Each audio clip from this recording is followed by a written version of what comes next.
Wel-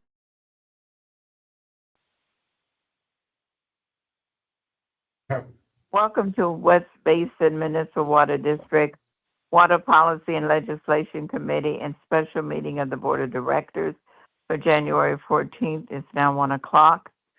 Would you please, I'm calling this meeting to order. And Mr. General Manager, would you please call the roll to determine a quorum? Yes, Madam Chair. Director Don Deere. Here. Chairwoman Gloria Gray. Here. Director Scott Houston. Director Desi Alvarez. Director Tommy Favai. Madam Chair, we have both members of the committee and we are ready to proceed.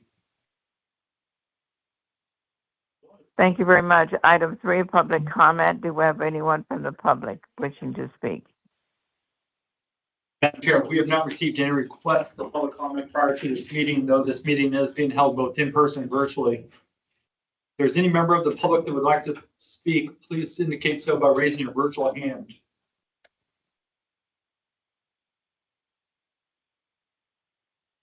Madam Chair, I do not see a request for a public comment. Okay, thank you. Item 4, presentations. Staff has no presentations for today. Item 5, action calendar. 5A, please introduce it, please. Yes, Madam Chair. Item 5A is the 2025 Legislator of the Year Award discussion. And leading this will be Matt Day, our Manager of Water Policy and Resources Development. And this item begins on packet page 3. Thank you, EJ, and good afternoon, Chair Gray and Director Deere. I'll make this pretty brief, but did just want to kind of kick off some discussion of this year's Legislator of the Year Award. This is something that the district has done for the last 15, 16 years now. And I did include attached to this item is a list of past recipients of that award. So you can review that at your convenience. But this is really something that we do to recognize the actions of both our state and federal legislators who really kind of go above and beyond when it comes to advocating for policies and legislation, or just who are involved in water issues, especially that affect West Basin Municipal Water District. So this is something where we usually solicit feedback from this committee, and then based on this committee discussion, we would then potentially take a list of names to the full board for later this month, and then finalize those names at the board, at which time we would then go ahead and order any of the awards that we would want to give out this year. And then, of course, we would take those awards with us to both our federal and state advocacy trips that we take in the spring. So staff did provide the directors with some notes on some of the potential nominees for this year that we could certainly discuss. But with that said, I would turn it over to the chair and to Director Deere to discuss if there's any names that you would like to move forward to the full board. If you have any questions, feel free to ask staff, and we're happy to address those. But otherwise, I wanted to turn it over to the committee to talk more. I have a question, if I may, Madam Chair. Yes, please.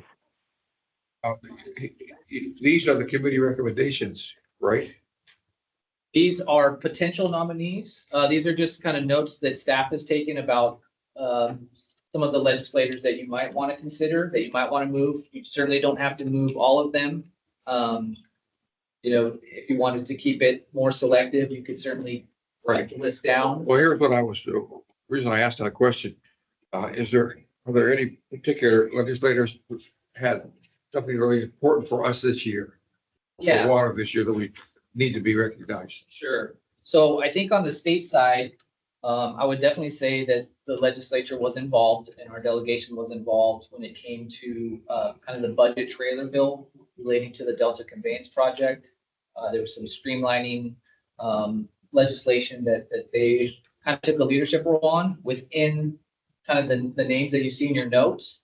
I would say that Assemblymember Tina McKinner really kind of led that, and she was kind of led our delegation in supporting Metropolitan's actions there. Senator Laura Richardson also played a more of a primary role in that. So those are the two names to me that kind of stick out. But all of the names that you see there on the state side are the ones who did kind of officially support that action. So if you wanted it to kind of go to everybody who had played a role, you could go with all of them. If you wanted to just focus in on the ones that kind of more of the leaders in that role, then it would be Tina McKinner and Laura Richardson on the state side.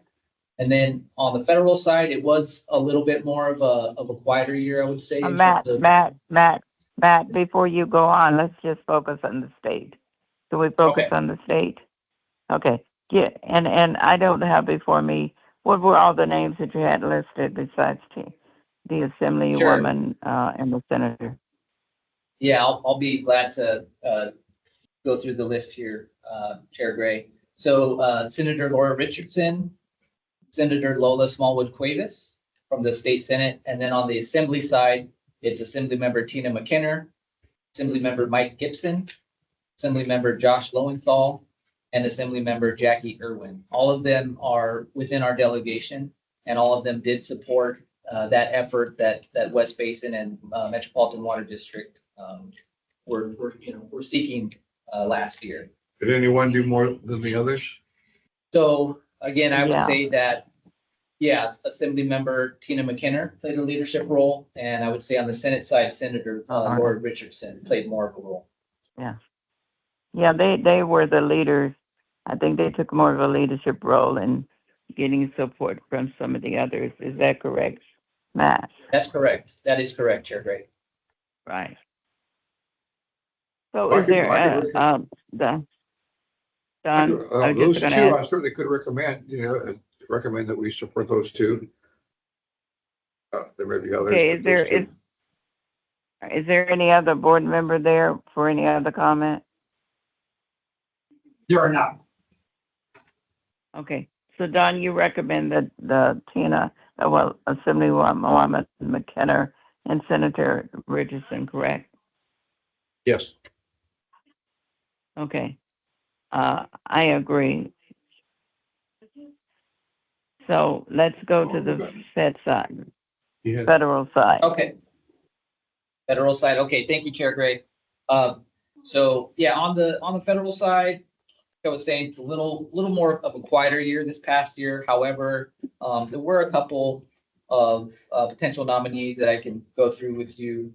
The first is our Senator Alex Padilla, and he was involved with some of the PFAS issue and representing the interests of agencies like West Basin, who are passive receivers of PFAS or potentially passive receivers of PFAS, and making sure that when the time comes for the government to hold, liability for polluters of PFAS, that we aren't kind of held holding the bag.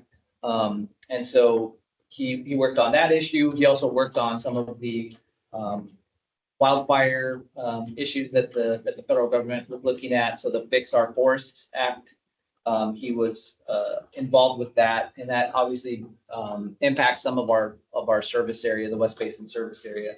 So we thought he would be potentially somebody that you might want to consider. We have given him an award in the past years, so this would kind of be, I think, his second or third consecutive time, just to note that. But he is a potential one. And the other one is actually not within our delegation, but he just, a lot of the same issues that I just mentioned for Senator Padilla, Representative Scott Peters, he's actually a representative down in the San Diego area, but he kind of led some of those efforts that I just spoke to. And so again, he's not in our delegation, but he was one of the more active Congress people on some of those issues that impact West Basin. So those were the only two that I've noted as potential nominees, but that certainly doesn't preclude this committee or the board from identifying other folks within our delegation or outside of it who we may want to recognize this year. I have a question. We have a number of congressional folks in our service area. Not one of them did anything supportive that we can look to. I mean, you mentioned certainly the Senator Padilla, but I'm talking about the congressional folks. Well, we did, so I would just say, Chair Gray, that we did reach out to our federal advocacy team, BSA. Just kind of took a look, a review of the year to see, what kind of actions they took, what kind of legislation they were part of or, supported. There was nothing that really jumped out at us this year, whereas in past years, even last year, there was work with kind of the low income rate assistance programs and PFAS liability. They were a little more active on those. So if just being honest, it was a little bit of a quieter year on the federal side, but staff is always happy to go back if there's somebody you would want us to look into. I'm sure that we could do some more research and talk with our advocacy team again and see if there's more that we could bring forth to you to consider at the board meeting. But I would say right now, there was nothing that jumped out at us for us to at least note it for you at this time. Well, I don't think it's always something that jumps out. I think consistency is part of what we should always consider.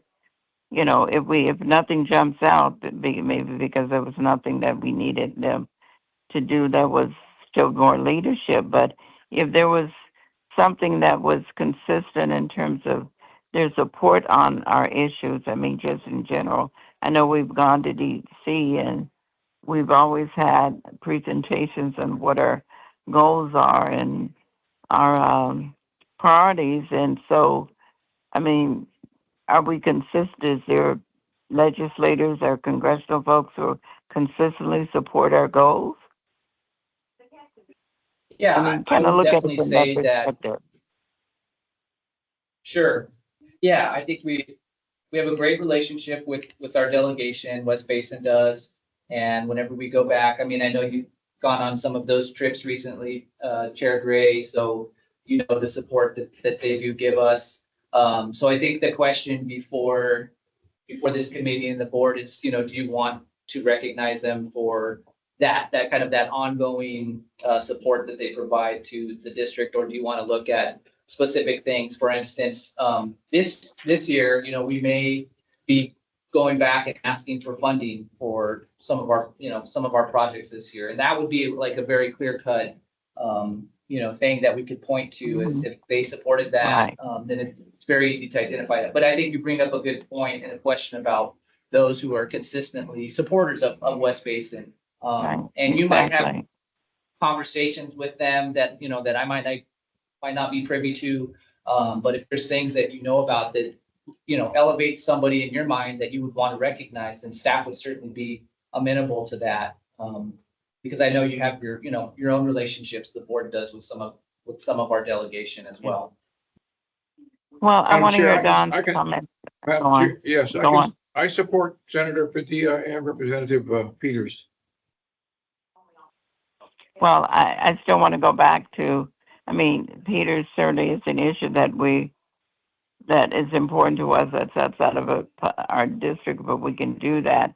But I'd like staff to consider some of our congressional people that have been consistently supportive, because we will need them in the past, but we do want to recognize those are consistent. So maybe, Matt, you guys can go back and kind of look at it again, and when the board meets, you may have some recommendation from that perspective. Okay, that sounds good. Chair Gray, I guess, EJ, would we want to provide any names ahead of? Yes, of course. Madam Chair, why don't I work with staff as well as our lobbyists to talk a little bit about some of the issues that we're currently facing, specifically some issues related to our DCS and cybersecurity, and present a couple of additional names to you before the board meeting. Again, focusing more on the consistency and our consistent support that we received for these issues. And so I'll work with you. We can bring back some additional names for the board meeting. Yeah. And any thoughts about any future items that are going to be important that we're going to need support from folks? Just keep that in mind too. So I know that Governor Newsom is terming out, but I think he's been consistently supportive of our goals. And I'd like to recommend him, if that's okay with Don, just from that perspective. Who? Governor Newsom. Governor yeah. Newsom. Yes. So we've covered the governor, we've covered the federal, and we've covered the state, right? So those are Yep. the only categories, right, Matt? Yes, that's correct, Chair Gray. Okay. So we're finished with that item, maybe? Yes, thank you very much for your direction. All right. Can we go to the next item, please? Donna, unless you have any other comment, are we good? We're good. Okay. Next item, please. There too. Yes, Madam Chair. Next item is item 5B, adopt a support position on AB 35 by Assemblymember Alvarez. For this presentation, we have Augustine Hahn, Water Policy and Resource Development Institute. This item begins on packet page 8. Thank you, EJ. Chairwoman Gray, Director Deere. CJ mentioned before you is an item for the board to consider adopting a position on AB 35. Just for your information, you can find the agenda item on page 8 of the agenda packet. And we'll move to the slides. We can move on to the next slide, please. Thank you. And so just a high-level overview, AB 35 relates to the implementation of Prop 4, or the climate bond from 2024. More specifically, the bill addresses how quickly those funds can be utilized by the state agencies. And so AB 35 is authored by Assemblymember Chula Vista and also lists Senator Allen of our delegation as a co-author. If you recall, Senator Allen was the author of the legislation that put Prop 4 on the ballot. The bill is sponsored by San Diego County Water Authority and is also supported by Aqua, Water Reuse California, CMUA, and many other water agencies. Also, I'll note that the committee analysis did not list any opposition in the file. The bill was heard on Monday, the 12th, in Assembly Natural Resources, passing unanimously, and AB 35 now moves to Assembly Judiciary Committee. We can move on to the next slide. Just to provide a summary, this bill seeks to exempt Prop 4 funds from the Administrative Procedures Act, or APA. The APA establishes formal rulemaking procedures and standards for state agencies in California. And so according to the bill analysis, the average timeline for an APA rulemaking process varies, but generally requires about 12 to 18 months to complete a rulemaking process, depending on the regulation's complexity, the level of public input, and the Office of Administrative Law's efficiency. And so to reiterate, staff is seeking a support position because we see these issues as pressing, these climate issues, and we see, funding for things like water recycling and wildfire prevention as requiring immediate funding. And so, just looking to streamline the implementation of those bond funds. And so this bill also does not eliminate transparency or public engagement. Prop 4 was approved by the voters on a general election ballot. And also many of these programs have been established as a result of formal rulemaking processes in the past. To the next slide, please. Just some additional background for you, a bit of a refresher. Prop 4, the climate bond, was approved by voters in August 2024. I'm holding it, so just give me the belt and the belt. It's a $10 billion bond, which includes $3.8 billion for water. Would you and let us other know, monies for climate-related projects. A little bit about the APA. It's a requirement by the Office of Administrative Law, and it establishes rulemaking procedures, standards for state agencies in California. So the established specified timelines for regular rulemaking includes a 45-day public comment period after publication of the regulations. Then the agency will ask for and take into account reviews and responses from stakeholders. And then they will host a mandatory 30 working day review before filing the regulations. And so, just a timely process that's designed to take into account public input, but can be a hindrance when trying to get money out quickly. And so we can move to the next slide, please.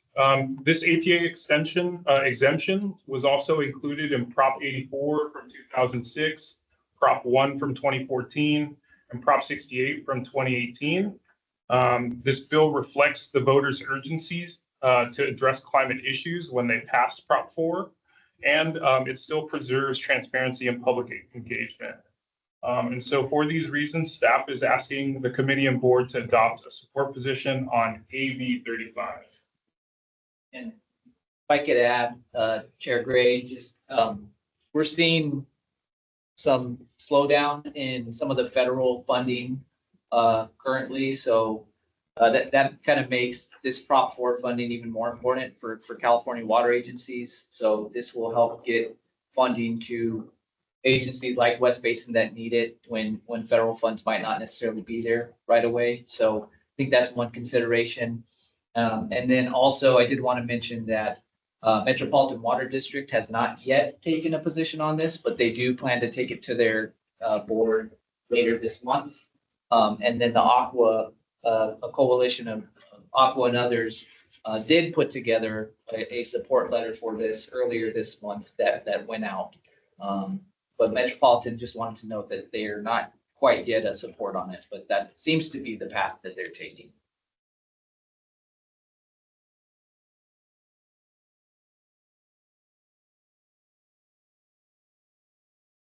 Madam Chair, you have been muted. If you could hit *6 to unmute. can you Yes, we can. hear me? Yes. Yes. I'm sorry. We're at questions now. You finished the presentation. Correct. Okay. Director Deere, do you have any questions? No, I don't. Thank you. Okay, so we're supporting what staff is recommending. Yes. Okay, so we support staff recommendation. Okay. EJ? Yes. So we'll move forward with that and we'll express our support recommendation to the board of directors later this month. The next item Thank you. after this is moving to our information calendar. Item 6A is a fiscal year 2024-2025 annual water use report. I'm very excited to introduce this item because we'll have Chloe Brown, our water policy and resources intern, present the item, and it begins on packet page 26. Thank you. Hello, directors.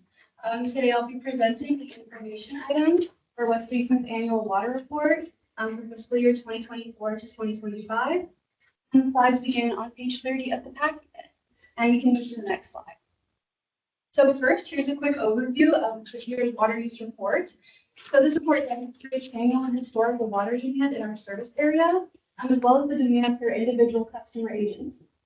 It illustrates our diverse water supply portfolio, which we utilize to meet a diverse set of demands within our service area.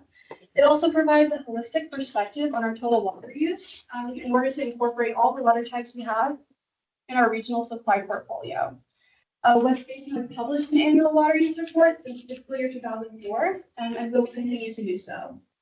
Next slide, please. So the data in this report was sourced from West Basin's recycled water production report, Metropolitan's monthly imported water purchase invoices, and the Water Replenishment District's monthly groundwater production report. And so we collected all this data not only to be reported, but also to be used as the basis for other studies, evaluations, and projections for the future of West Basin's water supply. Next slide, please. So here we have a graph that shows West Basin service area demand over the past 25 years. You can see that in fiscal year 2025, we had a slight increase in service area demand. In fiscal year 2025, we used about 137,000 acre feet of water. And this is a modest increase, but as you can see, it's still a major decrease from that peak in fiscal year 2000, which was over 190,000 acre feet of water. Next slide, please. And then here we have our 10-year average total water use. And this shows all the different water types we've utilized. So groundwater, imported water, recycled water, and the water used at our seawater barrier. So we have increasing trends in both recycled water use and groundwater use. In fiscal year 2025, we used over 25,000 feet of recycled water, which is a 15% increase from fiscal year 24. And our recycled water production also increased. West Basin's retailers reached over 30,000 acre feet, an 11% increase from last fiscal year. So both recycled usage and production are at their highest since a couple years ago at about fiscal year 2021. Additionally, our groundwater continues to increase. In 2025, West Basin reported 34,000 acre feet of groundwater production, which is the highest groundwater usage, as you can see, in more than a decade. Next slide, please. So here we'll have some standout trends from West Basin's customer service agencies that have stood out to us throughout the making of this report. So starting with the Water Replenishment District, they're utilizing much more recycled water for seawater barrier injection. So in fiscal year 2025, over 8,500 acre feet of recycled water was used, which is a huge rebound from the low of about 1,500 acre feet in fiscal year 2022. And at the West Coast Barrier, recycled water also became the dominant supply source, about 55% compared to only 45% of imported water, which is a switch, as you can see, from previous fiscal years in recent times. Next slide, please. Next, we have California Water Service Dominguez, which is also showing increased groundwater and recycled use. In fiscal year 25, recycled water use increased by 29% from the last fiscal year. And groundwater also continued its upward trend, staying well over 7,000 acre feet in the area. Next slide, please. Next, we have Golden State Water Company Southwest District, also using more recycled water and groundwater. In fiscal year 25, they had a 71% increase in recycled water use, from about 280 acre feet to 480 acre feet. And additionally, they used 10,000 acre feet of groundwater, more than, which is a 10-year high for the area. And at the same time, this coincided with a 10-year low in imported water, only reaching about 9,500 acre feet this fiscal year. And next slide, please. Here we have California Water Service Hawthorne, which is utilizing much more local groundwater. In fiscal year 25, over 900 acre feet of groundwater was used, which continues their upward trend since that low that you can see in 2021, which was only about 80 acre feet. And next slide, please. So just some further information that this report includes, information about our district, our directors and divisions, maps of our service area and our customer agencies, information about our recycled water program and recycled water system, as well as the current water rates and charges and ongoing water planning that we have going on at the district. Yes, so this report is already available to the public on West Basin's website. You can find the PDF or a copy of it on page 40 of the packet, which includes the full report. We'd like to thank Michael, our public information specialist, and the PI team for partnering with us to create this report. And that is the end of the presentation, and I'm happy to answer any questions at this time. Thank you. Thank you very much for that report. Director Deere, do you have any questions? No, thank you. All right, thank you very much. Very thorough. Thank you. Good news. Thank you. 6B, please. Yes, Madam Chair. Item 6B is a summary of statewide non-functional turf potable irrigation bid. For this presentation, we have Matt Bay, Manager of Water Policy and Resource Development. It begins on packet page 95.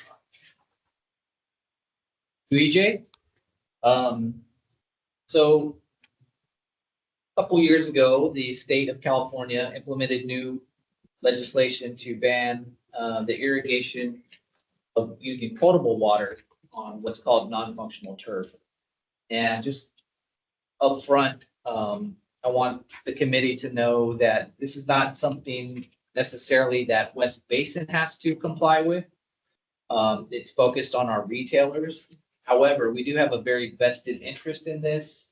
We have an interest in doing outreach and education to our cities, to our customer agencies who will have to deal with this, and to just kind of to the general public at large. And in addition to the outreach and education, we also want to think about providing resources and assistance to our customer agencies, both programs that we already offer in conjunction with Metropolitan Water District, but also we want to hear from them and have them let us know if there's other ways that this agency can help them comply with this in the future. Go to the first slide, please. I'll try to go through this pretty quickly, but just to give some background to the committee. So the whole issue of non-functional turf came about for a number of reasons, but one is that in the state of Nevada, they actually adopted legislation, similar legislation to this a number of years ago. And so there was some precedence for this type of legislation to be introduced in our region, in the Southwest region of the United States. There's also obviously the Colorado River, which, as we know, is currently negotiating kind of the long-term use of the Colorado River. We know that we're going to likely be getting less water from the Colorado River in the future. And so the state of California needed to show different ways that they're taking that serious and that they're doing things to show reduced dependence on the Colorado River. This is the type of legislation and program that would show that. There's also the State Water Project, statewide objectives that the state of California has to use less water, to use more local resources. And so again, this legislation kind of falls in line with that conservation, long-term conservation effort. Next slide.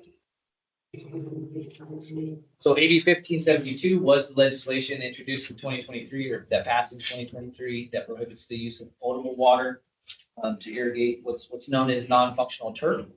And this new law applies to local governments. So, all 17 of our cities in the service area. It applies to the entire commercial and industrial industry. So, business parks and anything that's commercial or industrial, as well as our schools, our educational institutions, and then also HOAs. So it doesn't apply specifically to residential properties. That's kind of excluded from this. But if you have what's called the HOA common area, where it's, several different residences kind of share a common area that has grass, that would then be considered to have to comply with this law. Next slide. So non-functional turf is really defined as any turf that's not able to be used for recreational purposes, or if it's not like a community space that's being used. It includes a lot of areas that you would see in like the middle of a road. If you have a median that has grass in it that's not getting used for anything, it's just there for aesthetics. You would see that there. Any rights of way, parking lots, but also around different buildings, municipal spaces. There's just a lot of areas where this could be seen, this type of non-functional turf. We met yesterday with the city of Lomita to talk about this. And there's, you'll see a mix of some areas that are functional around their spaces, but also some areas that might not be. So that's something that we're all gonna have to kind of navigate with as this legislation goes into effect. As you can see here, this is like a sloped lawn area. And so that's really done because the state looks at it with the lens of if you have a space that's being watered and that water is really just running off into the street and into our stormwater drains, that's not really functional. It's really just being used to keep that grass green when it doesn't need to, when it doesn't need to be there. And so there's kind of a wide number of examples. Going on to the next slide. There are a number of kind of exclusions for this law, and this is the first one I'll mention. Something that's very important to the state is that cities and municipalities maintain their tree canopies. And so they want to be sure that everybody understands that you don't have to take out any trees, you don't have to replace trees, anything like that. Even if you are taking out grass areas, they want you to keep those trees in place, as well as any non-turf plants that might be in place. So that's another thing that cities are going to have to wrestle with is you might have areas where you have mixed, as you can kind of see in these photos here, you have some areas that have grass surrounding trees. And so they'll have to figure out how to kind of reconfigure those spaces to keep the trees alive and thriving without, taking out the grass that's there. Next slide. Some examples of what's functional turf. So not only did the state define what non-functional turf is, but they also defined some examples of functional turf. So primarily what we would see in our service area are, athletic fields or ball fields where kids are playing, common spaces where people would be coming together for, concerts or events, things that West Basin participates in out in the community. It might be areas that have grass that would be serve a community function. Also, they did carve out an exception for cemeteries and memorial lawn areas, which we do have in our service area. So those would be exempt. But really anywhere where you see people on a pretty regular basis coming together and using that space would be considered functional turf. Next slide. So this is not something that's all going into effect at one point in time. It's going to happen over the next few years. And so the first kind of group of institutions that will be impacted by this are the local governments, public agencies. So on January 1st of next year, public properties that are either owned or managed by local governments will have to comply with this first. Those local governments will also have to pass ordinances that kind of lay out how this will go into effect within their service areas and how agencies that are within their service area must comply with the new ordinance. The following year, so in 2028, the CII properties will begin to be need compliance with this, and then the year after that, the common areas of those HOAs will be subject to it.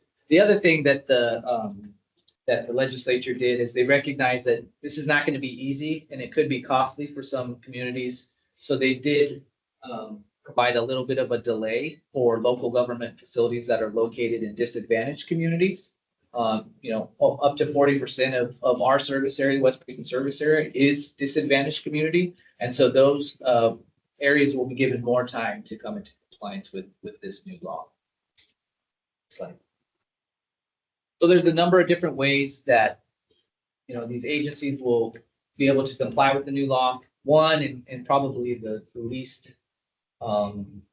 acceptable probably to the public would be to just discontinue irrigation of these non-functional turf areas with potable water. If you have a nice green area and you just stop watering it, I think we know what's going to happen to it. It's going to start looking bad. It's not going to be something that a city is going to be proud of. And so it is an option, but it's not going to be something that it's going to be widely accepted. The other is, and another exemption that I'll call out, is the use of recycled water. This is something that West Basin advocated for strongly when this law was being considered. We wanted to make sure that those of our investments that had been made in the recycled water system would be able to continue to be used. So all of our areas that have recycled water, if they support, turf lawns, they'll continue to be able to do that without any interruption. And then the other big thing I would mention is we would love to see and work with our cities and our CII communities to replace those non-functional turf areas with more climate appropriate, drought tolerant, resilient landscapes. And that's kind of what I'll touch on in the coming slides, but we offer free landscape designs. Metropolitan Water District and West Basin offer extremely high rebates to do this work. And so that's ultimately what we are really going to try to get them to do, is to replace those turf areas with more appropriate landscapes. The other thing that they could do is to convert some of their non-functional turf areas into more functional areas. And that's something that we did kind of discuss a little bit yesterday with the city of Lomita. But it allows them to kind of what they call to reactivate maybe some of these non-functional areas into functional areas. Okay, next slide. So for noncompliance, so the state of California, this comes down from the State Water Resources Control Board. However, they are deferring kind of the on-the-ground local compliance with or enforcement with the cities and with the water suppliers. So the state has kind of put together some initial civil penalties of up to $1,000 per day that could go into effect if you're not in compliance with this. However, ultimately, as I mentioned, it'll be up to the public water systems in the cities and counties to put the ordinances into place and then to ensure that they're being enforced. It will vary by, potentially by water agency. So the city of Inglewood could have one ordinance in place that differs from from Cal Water Service, that differs from the city of Manhattan Beach. So there's going to be it's going to be on an individual type of basis how enforcement occurs, which is why it's important for West Basin to play a role in educating folks on this. So next slide. So this is something that we are really trying to get out there to all of our, as I said, all 17 of our cities, what support that West Basin and Metropolitan Water District have available. As I mentioned, we want to see turf transformation continue to occur in these various spaces of non-functional turf. We have the free landscape design services that we offer. We have the all-time high for CII turf removal of $7 per square foot for a very limited time. It's pretty much run out now, but that'll drop down to $4 per square foot. But we are trying to get that information out to all of our service area here as quickly as we can, so that we can encourage some of our folks to get in and get those turf applications into Metropolitan Water District. There's a whole host of other non-functional turf information and resources on the next slide.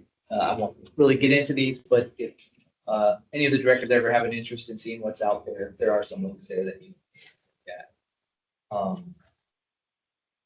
And then let's see, I've already talked about the public agency grass replacement program. That is something that we are currently, again, just reminding folks about the cities that we're meeting with, reminding them about the landscape design assistance, letting them know that we also plan to follow up with our CII communities in the future as well.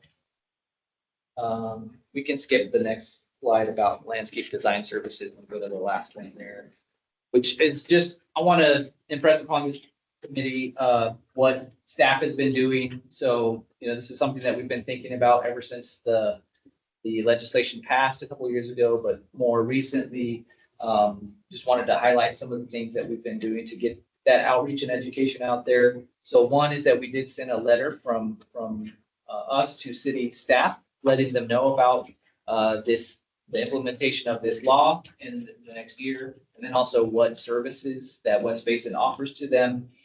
We've been having meetings with municipal leaders. So EJ and I have met with a couple of cities so far. We met with the city of Inglewood last week. We met with the city of Lomita yesterday.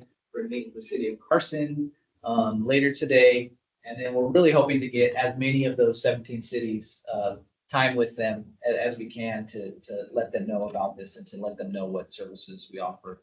There's also presentations that have been done at South Bay Cog. Our own Gus Mesa has done that. I think EJ is going to be presenting at the COG's board meeting next week.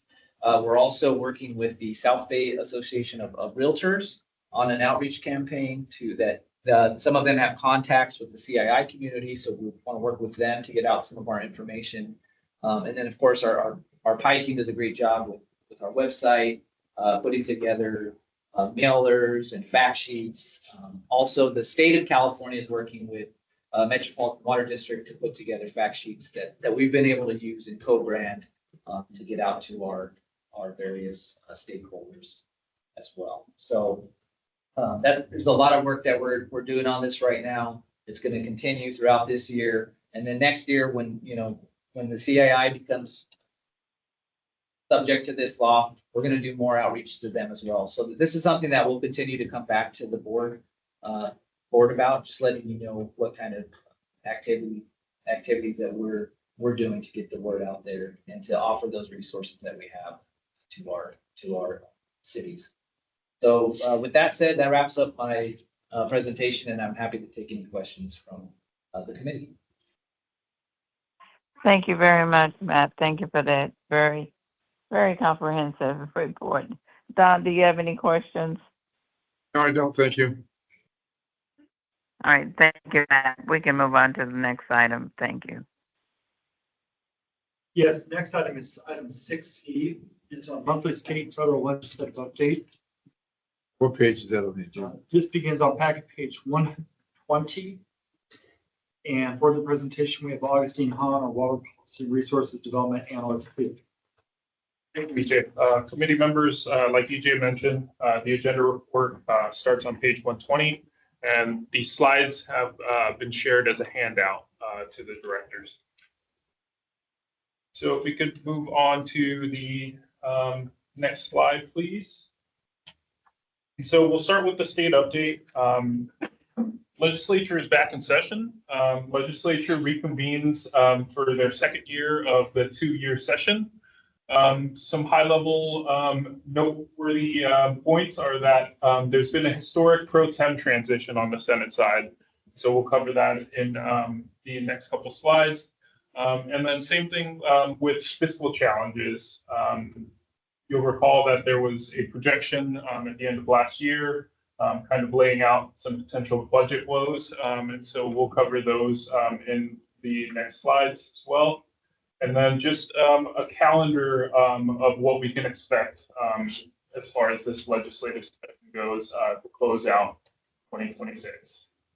We could move out to the next slide, please.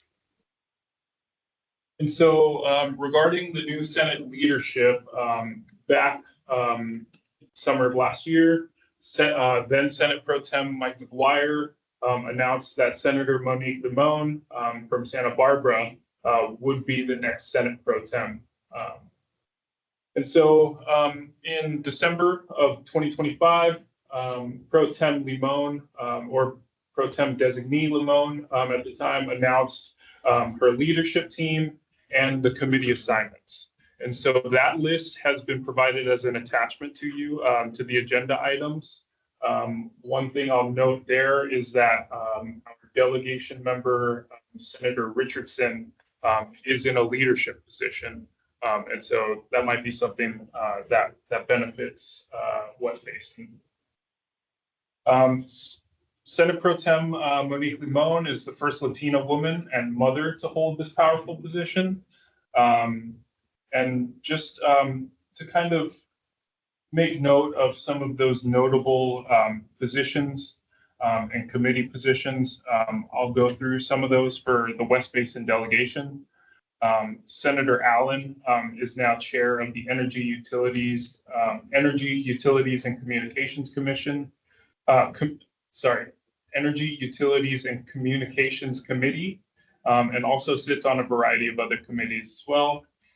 Senator Richardson, as I mentioned, is in a leadership position as Assistant Majority Leader. She's also chair of the Budget Subcommittee on Corrections, Public Safety, Judiciary, Labor, and Transportation, and also sits on the Senate Appropriations and Budget and Fiscal Review Committees. So some big seats there. Senator Smallwood Cuevas is the chair of the Labor, Public Employment, and Retirement Committee, and also sits on Budget Subcommittee number 4 on State Administration and General Government, as well as the Budget and Fiscal Review Committee. So all of our delegates are sitting on a special committee that's been created on international sporting events, which includes the Olympics and the World Cup. Next slide, please. So January 8th, Governor Newsom delivered his final State of the State address before a joint session of legislature. We've summarized some of those major themes in his speech, which includes mentions of water infrastructure, water and energy integration, the historical context, infrastructure workforce, climate policy and global leadership, budget investments, and budget and tax philosophy. Slide, please. So coinciding with the State of the State, Governor Newsom also released his budget proposal for the next fiscal year. And so just to provide some context going back, the LAO back in November of last year released its fiscal outlook for fiscal year 26-27 and projected an $18 billion deficit. And so on January 9th, Governor Newsom released his budget proposal, only acknowledging a $2.9 billion deficit. And so when the Department of Finance was asked about this difference, he said it's up to the legislature to determine which number is correct. Essentially, the governor is laying the state's financial concerns at the feet of the legislature, opting for a more rosy view of the economy. The details of the budget are still being analyzed, but we'll present. We've presented some key information in this slide and in the next. And just for further context, the governor released his budget proposal. Him and the legislature will now go into negotiations and be releasing a May revise by May 14th. If we could move to the next slide, please. And so as far as the revenue picture, getting mixed signals, the total budget is $349 billion with the $248 billion general fund. That's a $42.3 billion revenue increase above the 2025 Budget Act, driven by higher cash receipts, stock market surge, and improved economic outlook. However, there is a volatility warning that comes along with it. That is that much of the surge is attributable to a small number of tech companies benefiting from AI investor enthusiasm. History shows that these surges cannot be sustained indefinitely. And as far as a reserve strategy, the $23 billion in combined reserve budget includes $23 billion in combined reserves for 26-27. That includes a $14.4 billion budget stabilization account, or the rainy day fund, up from the $11.2 billion in last year's. There's also a $4.5 billion special fund for economic uncertainties and a $4.1 billion public school system stabilization account. So as I mentioned before, the big three, Pro Tem Limon, Speaker Rivas, and Governor Newsom will have to navigate these headwinds while the Democrats attempt to deliver on their affordability agenda and determine how aggressively to continue regulating the state's booming AI industry amid federal pushback. This concludes the state update. I can pause here to see if there are any questions.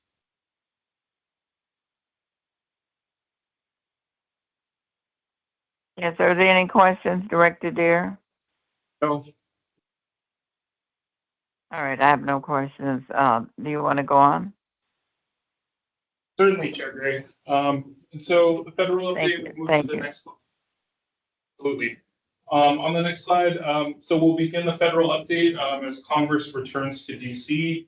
One of the major items that Congress is addressing is the fiscal year 26 spending bills.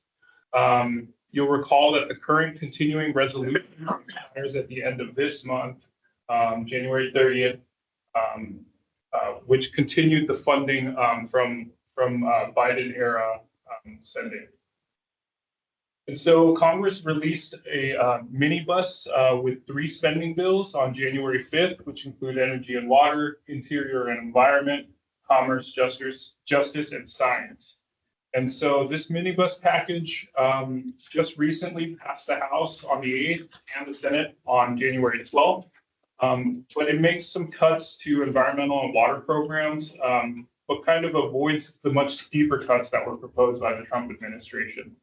Of note, the top line number for EPA was cut by 4%. USBR was cut by 11%. And then these USBR programs, Title 16, which is related to water recycling, was cut by 50%. And also the Water Smart program was cut by 72%. There also remain 6 other fiscal year spending bills that Congress will have to pass before January 30th to ensure that all government agencies receive continued funding. Next slide, please.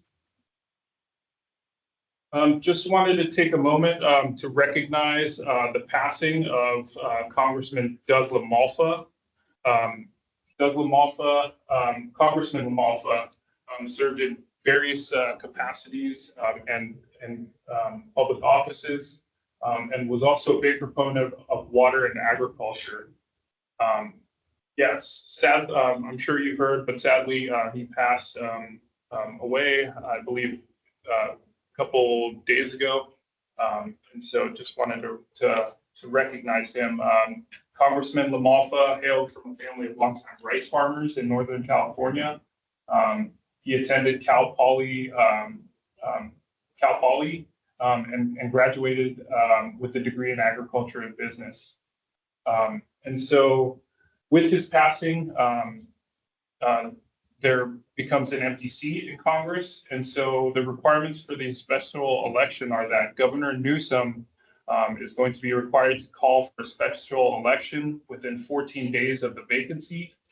The special election must be held on a Tuesday between 126 and 140 days after the election proclamation for California law. So sometime from mid-May to early June, we can expect a special election. Congressman LaMalfa's seat was redrawn into a safe Democratic seat during Prop 50, which you'll recall from last year. The Republican is strongly favored to win the special election to replace him in this Congress, but the Democrats are likely to flip that seat in the general election in November. This also impacts House dynamics now, following Congressman LaMalfa's passing and the resignation of Representative Marjorie Taylor Greene. There are 218 House Republicans to 213 Democrats, giving Speaker Johnson a very slim majority to work with. Slide, please. Also, just wanted to mention that one of the West Basin delegation members, Congresswoman Julia Brownley, has announced that she will not seek re-election in the House in 2026. She is a West Basin delegation member. However, it is a very small portion in Topanga on the northern end of the district service area. She was first elected to the House in 2012 and serves on the House Committee of Natural Resources. She's been active on veterans issues, serving on the House Veterans Affairs Committees. And following the announcement that she would not be seeking re-election, she endorsed State Assemblywoman Jackie Irwin as her successor. Assemblywoman Jackie Irwin is turned out of the assembly following this year. One more update before I pass it over to Matt. Just an update regarding the Colorado River. We can move to the next slide. So on Friday, January 9th, the Bureau of Reclamation released a draft environmental impact statement for the long-term operations of Lake Powell and Lake Mead. So this is the latest action in the administration's efforts to push states to find consensus for post-2026 operations. And so this EIS lays out a series of options available to the federal government if it is forced to intervene, if the states cannot come to some type of consensus. And so Interior has given states until February 14th to reach a deal. Hopefully all the hugs and kisses from Valentine's Day leads them to strike a deal. Move on to the next slide, please, and pass it over to Matt. Augustine, may I need to ask a question before you move on, if you don't mind. If in fact the states do not reach an agreement, I know February 14th is the deadline. What in that proposal from the feds, how does California fare in that proposal? That's a great question, Director Gray. I think just in general, apart from the environmental impact statement that's been released, I think there's a general acknowledgement that all the states are going to have to reduce their usage, no matter what the fine print looks like. This environmental impact statement lays out a series of different options for the federal government to take. But at this time, I don't have the details of what specifically that means for California. And I would add to that, Chairwoman Gray, just from what we've heard, the federal government's proposal contains pieces or, either in small part or large part from each of the individual states' previous kind of suggestions for how, or part of the negotiation process, but there's not one clear cut proposal. So their proposal isn't even really one, it's just taking pieces from the different states. And so it's more of, I think, a tactic to get the states to really try to get something done here soon. Yeah, and I appreciate those comments, and I know we can't be definite about it, but do you see the trend being more towards the upper states or the lower states, perhaps, in the Fed's proposal? I mean, I would say that it's unknown right now. I think there's a lot of different dynamics going on with red states and blue states, and who's going to be the winner, who's going to be the loser. So I think probably Metropolitan's staff has a better idea of that, but we're going to probably know pretty quickly which way it's trending. Okay. All right. But thank you. I do want to make a comment on Congressman, I think it's Mafafa. Am I getting it right? Name right? The one who passed away? Yes, Yeah. Terry. Yes. I do remember meeting with him when I went to Washington, D.C. one year, and he was very gracious and supportive. So, I wonder if we could send a letter of condolences to his family. I mean, maybe this is a precedent to say something like this, but staff, if you could comment on that, whether or not that's appropriate. Yes, it is, and we're happy to put a draft together for the board's consideration and of course you as board president. And Director Deere, is that okay? Yes. Okay. All right. Well, thank you. Those were my comments and questions right now. You can go on. Thank you. Unless Director Deere, do you have any comments or questions right now?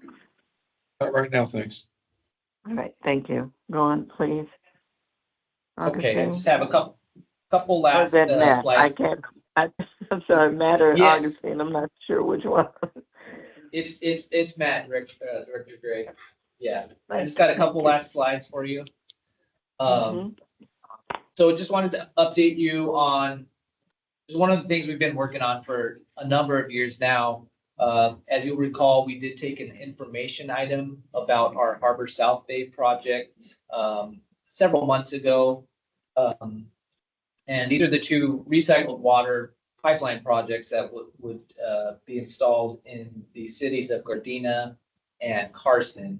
And we've made a lot of progress on this project, and kind of the final step before we get to design it and build it is the agreement with the U.S. Army Corps of Engineers. And we've been making really good progress over the last, I say, 3 to 4 months, and we had gotten everything to them. It passed out of their review of their Los Angeles district, and then from their Los Angeles district, it goes up to their South Pacific division. However, over the last month or two, we've really kind of seen that progress stalled, unfortunately. And so, we've been working with them. We meet with them on a regular basis. However, I would say that there's obviously things going on with the U.S. Army Corps and the administration that has slowed things down. And so we're really hoping to try to spur this thing to get it done, to get it signed so that we can bring it back to the board so that we could then move into our design and construction of this project. If you'll recall, we got nearly $5 million from our delegation, from the efforts of Maxine Waters, from Senator Feinstein, from Senator Padilla. So, this is obviously something that's very important to them, and getting these projects done in their areas. And so what I can just tell the board is that we're working very hard to figure out why this has stalled, and to see what we can do to get this agreement done and on to the next step for the board to hopefully approve the project.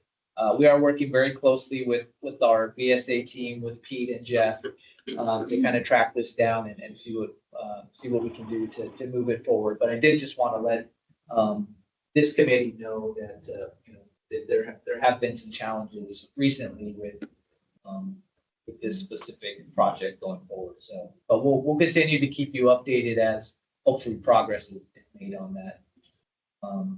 Any questions on that, Chair Gray or Director Deere?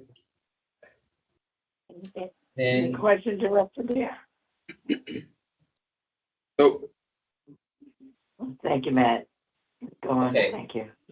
all right, I believe this is the last slide for you, and this is something that's been past practice of our staff, is to work with the board of directors to identify potential dates for our Sacramento and our Washington DC advocacy trips.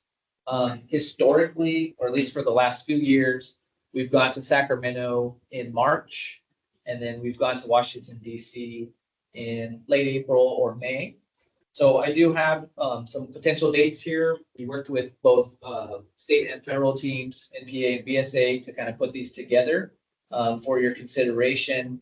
And what we can do is, I'll kind of read them to you verbally, but we can allow for you to discuss them, but then also share them with the rest of the board of directors so that we can get feedback on which of those weeks will work best for the greater amount of directors on this.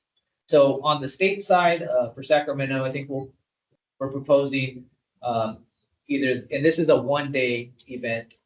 We usually go up the night before, but then we just have one day of meetings. That's how it's been the last couple of years. So for this year, we would propose either March 10th, which is I think these are both Tuesdays, March 10th or March 17th. So a couple of months out from now. So those would be the two potential dates. So we want to see if either of those or both of those would work for directors. And then on the federal side for our DC trip, the initial dates that Pete and Jeff have kind of put forth for us is May 4th, the week of May 4th, and the week of May 18th. And as you know, those usually last about 3 days in length, those trips. We could even go later potentially. We're kind of keeping that as a backup, but for now, we're proposing the weeks of May 4th and May 18th. So again, we will be certain to share this out for the full board's consideration, but I did want to share those with this committee now in case you did have any questions about that, or if you do have any feedback. And we can kind of go from there to ultimately select dates for both of those trips. Don't have any feedback right now. I want to hear the dates. And Director, there any comments? No, not now, thanks. Okay, Thank you. then Chair Barry, Go on. we'll communicate those to the full board with the help of the admin team. Thank you. All right, is there any further information on that item? That concludes that item, Chairwoman. All right, what's the next item, please? The next item is our last item on the agenda. It's item 6P. It's a monthly Metropolitan Water District program update. And for this presentation, we have Tammy Hurley High, our Senior Water Policy and Resources Analyst. Thank you, EJ. So good afternoon, Chairwoman Gray, member there. So this report summarizes a few updates on programs at Metropolitan. They will include updates on the Metropolitan legislative priorities and principles, the Colorado River resources, second lower feeder pre-stressed concrete rehabilitation project, board agenda look ahead, and then it will conclude with an update on the current water supply conditions. So in addition to the report, there are PowerPoint slides that begin on page 184 of the packet to help guide updates in this report. So this first slide will cover the legislative priorities and principles. The Metropolitan Board adopted these for 2026, and Metropolitan staff uses this document to determine the agency's position and advocate for their priorities and principles at the state and federal level through engaging on bills, responding to administrative or regulatory proposals, or pursuing state and federal funding. So this updated document reflects developments and new laws in the state and federal arena, and it is consistent with Metropolitan's initiative that include the business plan, the climate adaptation master plan for water, and the climate action plan. So we'll share with you these two slides that list key changes to the priorities. So first is that they removed the priority on supporting reform to the California Water Plan, and they added a new principle on the California Water Plan implementation. They added a priority to support funding and policy to mitigate against the spread of golden mussels. They added the state water project repairs to funding priorities. Removed a section on Metropolitan sponsored state bills as AB 580 was enacted. Public work contracting threshold had changed to principle, and there are no new legislative proposals at this time. They expanded a principle for watershed management, considering headwaters to watershed terminus and including reforestation and enhanced tree canopy. Next slide. Here is, they added 4 new principles on the Colorado River, addressing the post-2026 Colorado River operational guidelines, support infrastructure repairs at the Glen Canyon Dam, support hydropower generation infrastructure repairs at Hoover Dam, support project to address the environmental effects of conservation and efficiency. And more changes include updating the physical and cybersecurity principles. And then lastly, just minor edits to other principles that include drinking water, regional water resource management, imported water supply, sustainability, resilience and innovation, and system resiliency. So that wraps up that item. If we can move to the next slide, please. This is regarding Colorado River resources. So this graphic is taken from a fact sheet that Metropolitan put together, summarizing water supply from the Colorado River as an essential water supply for people and the economy of Southern California. A copy of that fact sheet is included in the board report. This slide is just picking out a portion of what's on that fact sheet. So as you know, these supplies are dwindling, and Metropolitan recognizes that all users are going to have to reduce water use. And Metropolitan, as you know, has invested billions of dollars on projects and programs to lower consumer demand. And this chart depicts the results of the reduced water use in Southern California since 1990. The per person total potable water use is down 43%, while at the same time, the population had grown by almost 4 million people. So as was mentioned earlier in this committee meeting, Reclamation issued the draft environmental impact statement for the post-2026 operations of Lake Powell and Lake Mead. And the deadline for providing comment to that is March 2nd. Metropolitan is continuing to work with Colorado River water users across the basin to try to develop a consensus agreement for these operations, which can be supported by all 7 Colorado River Basin states. Metropolitan have 5 priorities in this arena for these negotiations, and their priorities are equitable shortage sharing, dry year reliability, opportunities to finance and exchange new supplies between states, protection of power generation, and then planning for certainty. Next slide, please.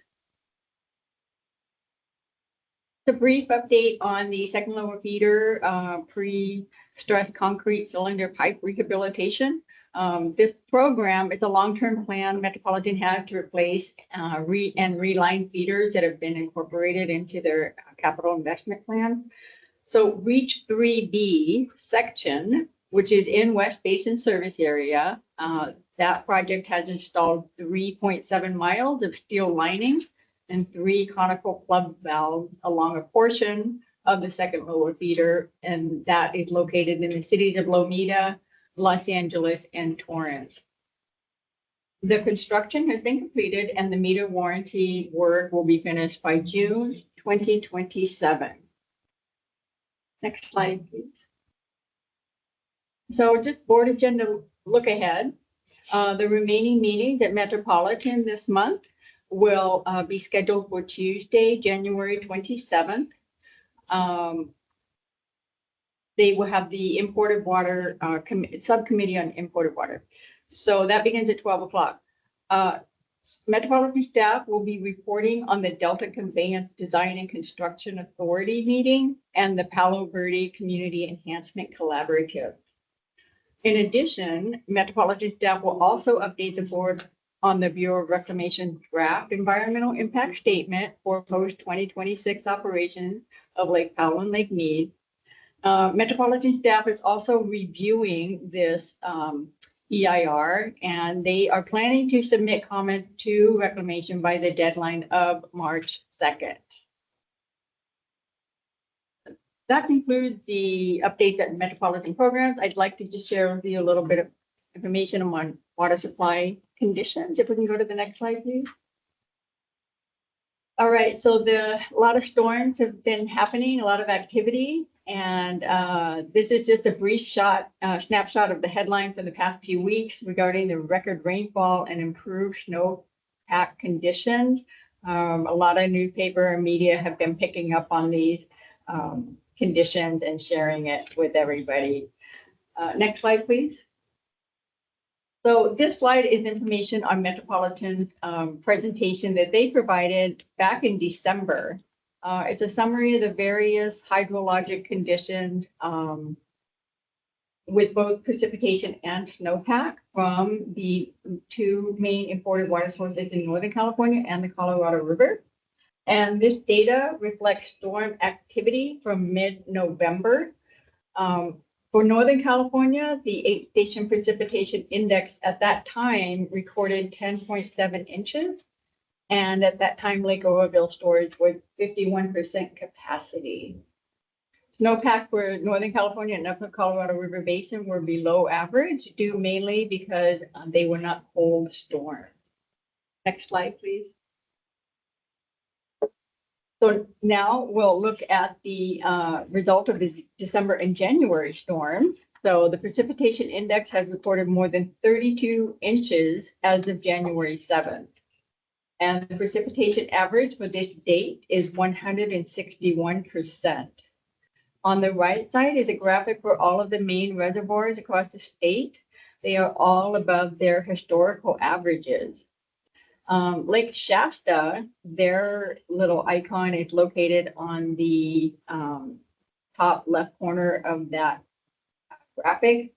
And Lake Shasta, the elevation rose by 36 feet from the recent storm. It's just really incredible, results we're seeing from all of the rain. Next slide, please. So here we're looking at Lake Oroville, and this, as you know, is a State Water Project major reservoir. It is at 136% of its historical average. And since mid-December, Lake Oroville's water elevation has increased, rising from 766 feet in elevation to 826 feet.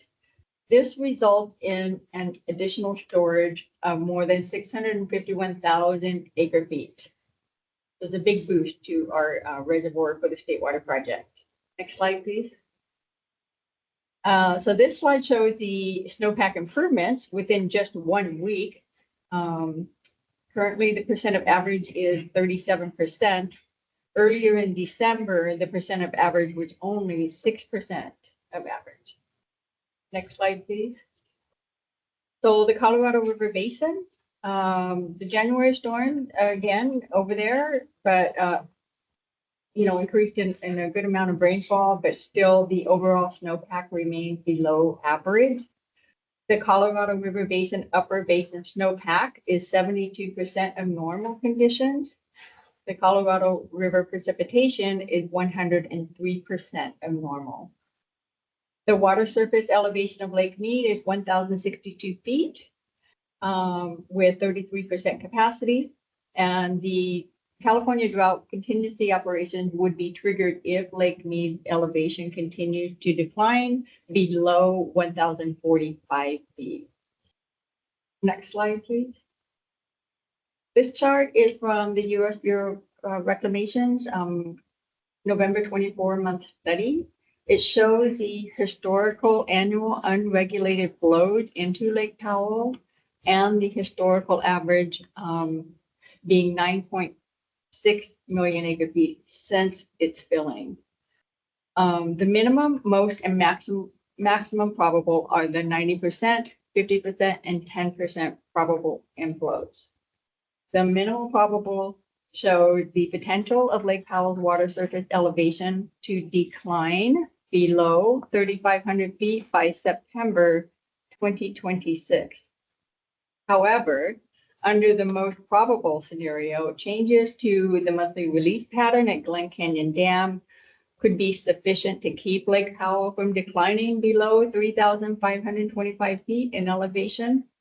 That annual release amount would remain the same, and volumes could be changed to release over the late spring and summer when Lake Powell is being refilled by the runoff conditions.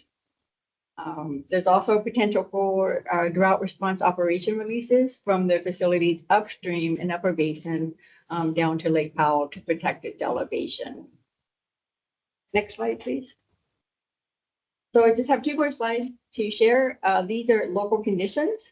This is a look at the local rainfall amount in the Los Angeles and Torrance area. Precipitation has been well above average. And next slide, please. So this is just a snapshot from the Los Angeles County Flood Control District. As you are aware, they do an exceptional job of capturing rainfall by optimizing stormwater capture and groundwater recharge. So from the recent storm, rainfall in downtown LA was 12.4 inches. 15.4 inches is the annual average. So 12.4 inches is equivalent to 81% of average. So that concludes my report. Thank you for the opportunity to allow me to share this information with you. I'd be happy to answer any questions you may have. Okay, thank you, Tammy. Are there any questions, Director Deere? Oh, thank you. All right, Tammy, thank you very much. Does that conclude your presentation, or do you have more? Thank you. That Thank you concludes so your much. report. All right, thank you. What's next, please? Madam Chair, that brings us to our closed session items, and there are no closed session items, which brings us to director's comments and future agenda items. All right, Director Deere, any director's comments or future agenda items? I just want to compliment the staff for very thorough reports. Very, very interesting. Thank you. Thank you, Director Deere, for acknowledging staff. Thank you, staff. Look forward to a very successful 2026. 2025 was great. Thank you to all of you for what you made a very successful year for West Basin. So thank you for the reports this morning. And with that, this meeting is adjourned. Thank you very much. Thanks, everyone.